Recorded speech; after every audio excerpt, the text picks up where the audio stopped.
இப்படிலாம் ஒரு கஸ்டமர் எப்படி அதுவும் வந்து எனக்கு மட்டும் வந்து சேர்றாங்கன்னு எனக்கே தெரியல. என் ஹஸ்பண்டுக்கு வந்து பர்த்டே நான் சொல்ற மாதிரி வந்து கேக் ஃபுல்லா வந்து கஸ்டமைஸ் பண்ணி கொடுங்க, நீங்க பெர்மிஷன் கொடுத்தீங்கன்னா நானே கூட வந்து கேக் பண்ணிப்பேன் அப்படின்னு டைலாக்லாம் விட்டாங்க. அதுக்கப்புறமா நானே வரப்போ வந்து டாப்பர்ஸ்லாம் வந்து ரெடி பண்ணி எடுத்துட்டு வந்துடுறேன் அப்படின்னு சொல்லிட்டு இந்த கருப்பு கலர் டாப்பர் வேற ஒன்று வந்து தூக்கிட்டு வேற வந்துட்டாங்க.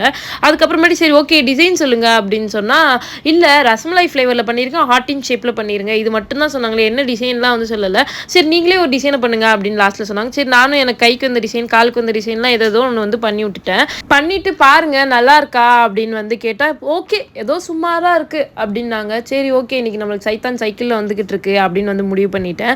இதெல்லாம் கூட பரவாயில்ல, கேக்கே வந்து பண்ணி கொடுத்துட்டீங்க, உங்க வீட்டில் கொஞ்சம் இடம் கொடுத்தீங்கன்னா கேக்கே இங்கேயே வச்சு கட் பண்ணிட்டு போயிடுவோம் அப்படின்னாங்க. ரைட்டு இன்னைக்கு சம்பவம் நிச்சயம் அப்படின்னு வந்து முடிவு பண்ணிட்டேன். சரி ஓகே கட் பண்ணிக்கோங்க அப்படின்னு சொல்லிட்டு இதில் கட் பண்ணுறதுக்கு வந்து இடம் கொடுத்தாச்சு.